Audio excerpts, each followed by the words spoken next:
and alone in the pool. When my best friend found me, what came next transformed my life.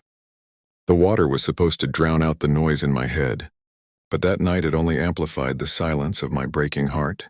I floated there in the university pool at 2 a.m, completely alone in the darkness except for the emergency lights casting pale green shadows across the rippling surface. My eyes were swollen from crying. My lungs burned from holding my breath underwater for as long as I could manage, and my entire body felt heavy with a grief I couldn't name. I had come here to disappear, to let the water swallow every painful thought about who I was supposed to be versus who I actually was. The pool had always been my sanctuary, the one place where I could be weightless and free. But tonight it felt more like a tomb. I didn't hear the door open. I didn't hear her footsteps echoing against the tile. But suddenly there she was, standing at the edge of the pool in her oversized hoodie and pajama pants, her dark hair messy from sleep, her eyes wide with concern that cut straight through my carefully constructed walls.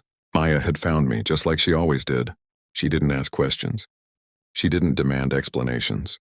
She simply sat down at the pool's edge, dipped her bare feet into the water, and waited.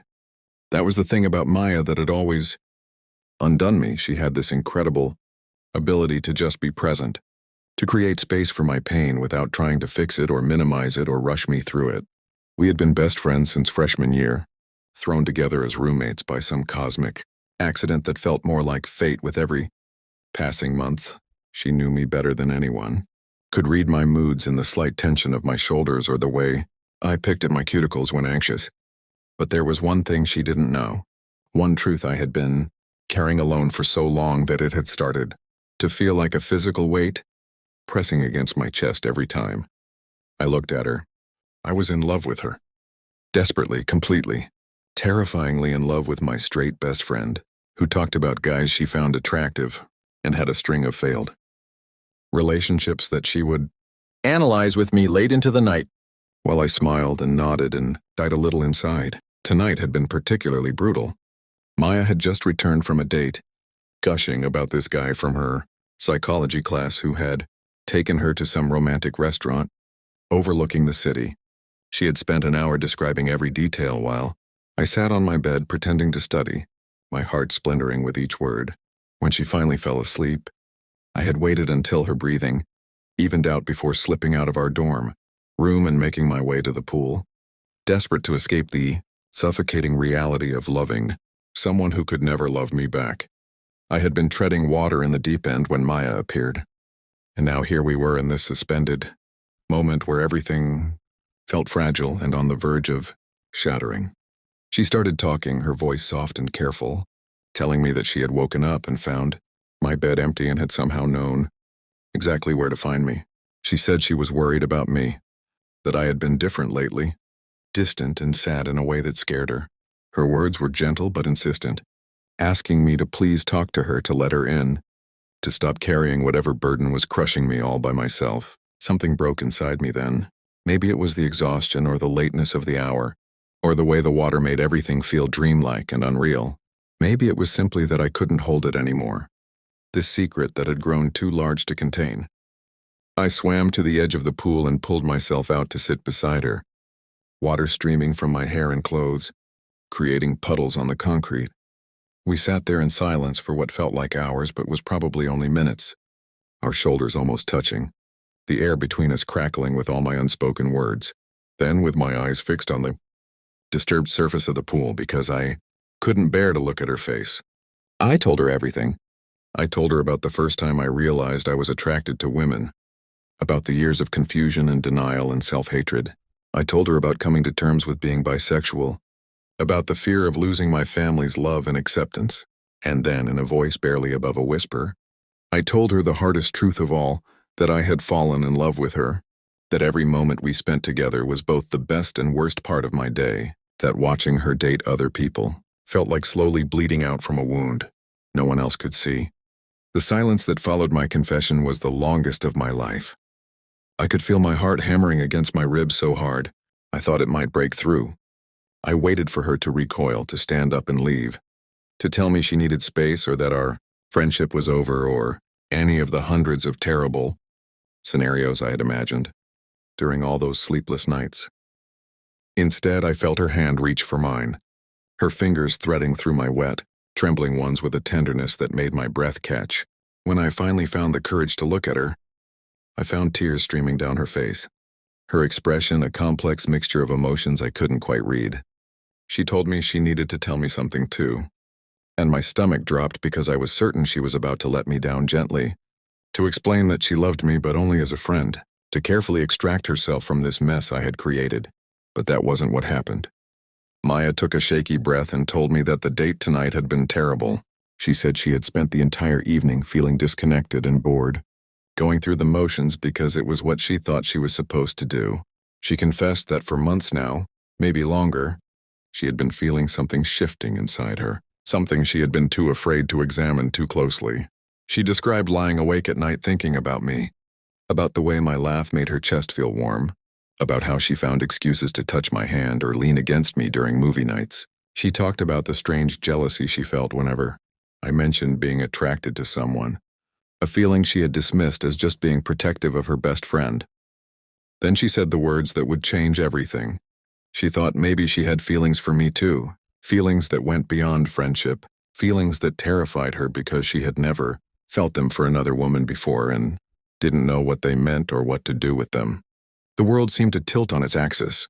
I sat there dripping and shivering, processing what she had just said, afraid to believe it but unable to deny the hope that was suddenly blazing in my chest like a wildfire. Maya was crying harder now, apologizing for being confused, for not understanding herself better, for all the pain I must have felt listening to her talk about dating other people. She said she didn't have all the answers, that she was scared and uncertain about what this revelation meant for her identity and her future. But there was one thing she was absolutely certain about. She cared about me more deeply than she had ever cared about anyone, and she wanted to explore these feelings if I was willing to be patient with her. While she figured things out, she asked if we could try, if we could take things slowly and see where this connection might lead. And when she finally looked directly into my eyes, I saw my own hope and fear reflected back at me. I didn't have words adequate for that moment, so I did the only thing that made sense. I leaned in slowly, giving her every opportunity to pull away. And when our lips finally met, it felt like coming home after a lifetime of wandering. The kiss was soft and tentative and tasted like chlorine and salt from our mixed tears, but it was the most perfect moment of my entire life. When we finally pulled apart, we were both crying and laughing simultaneously, the emotional overflow too big to contain in one expression. We stayed there at the edge of the pool until dawn started to paint the sky outside the windows, talking about everything and nothing, making promises to be honest and patient and kind with each other as we navigated this new territory together. Maya admitted that she was terrified of disappointing people, of not being who everyone expected her to be, but that she was more terrified of missing out on something real and beautiful because of fear. I told her that we could figure it out together, that there was no rush and no pressure, that I had waited this long and could wait as long as she needed. The weeks that followed were a mixture of joy and complexity that I could never have anticipated. We decided to keep our relationship private at first, while Maya processed her feelings and grew comfortable with this new understanding of herself. Those stolen moments together became precious beyond measure. Late night conversations where she asked questions about my experiences, tentative kisses in the privacy of our dorm room, the way she would reach for my hand under the table during study sessions when no one was looking. I watched her bloom into her authenticity gradually, seeing her shoulders relax as she stopped performing heterosexuality and started living her truth. She told her parents during spring break, a conversation that went better than she had feared but was still difficult and emotional.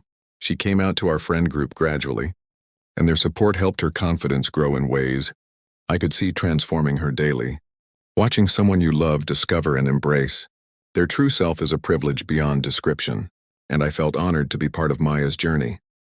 If this story has touched your heart in any way, if you've ever felt the terror and beauty of loving someone who might never love you back, or if you've watched someone discover their authentic self, please take a moment to like this video and share it with others who might need to hear this message. Your engagement helps these stories reach people who are struggling alone, who need to know that their feelings are valid and that their story can have a happy chapter 2. Every like, every share, every comment creates a ripple of hope and representation that matters more than you might realize. Our relationship wasn't without challenges. Maya had to unlearn years of internalized expectations about who she should be and who she should love. I had to manage my own insecurities and fears about being someone's first queer relationship, worrying about what would happen if she decided this wasn't really what she wanted. We had arguments and misunderstandings, moments where the gap between our experiences felt vast and unbridgeable, but we kept choosing each other, kept showing up with honesty and vulnerability, kept believing that what we had was worth the difficulty of fighting through uncertainty. And gradually, almost imperceptibly, the relationship that had started with such fear and fragility grew into something solid and sustaining. 2 years later, we're still together, still learning, still growing both individually and as a couple. Maya has become an advocate for LGBTQ+ rights on campus, using her story to help others who are questioning their sexuality feel less alone. She says that meeting me didn't make her queer. She always was, but loving me gave her the courage to stop hiding from herself. As for me, being with someone who chose to do the difficult work of self-discovery rather than taking the easier path of denial taught me that real love isn't about finding someone who already has all the answers. It's about finding someone willing to ask the hard questions and brave enough to face whatever truths emerge. Before I finish, I want to ask something of you. If this story resonated with you, please take a moment to leave a comment sharing your own experience or simply letting me know that you were here and that this story mattered to you. Your words create community and connection for others reading through these comments, and sometimes knowing we're not alone is the lifeline we desperately need. That night in the pool when I was at my lowest point, drowning in secrets and unrequited love, I never could have imagined the beautiful complexity that was waiting just on the other side of my fear. Finding the courage to speak my truth didn't guarantee me the outcome I wanted, but it opened the door to possibilities I never could have experienced while hiding. Maya finding me that night, sitting at the pool's edge and creating space for my pain, was the beginning of both of our transformations. She saved me by simply showing up and staying present, and in doing so, she gave herself permission to stop performing and start living authentically. Love, I've learned, isn't always about the dramatic gestures or the perfect circumstances. Sometimes it's about being found in your darkest moment by someone who refuses to let you drown alone, and having the courage to reach back and hold on while you both learn to swim in uncharted waters together.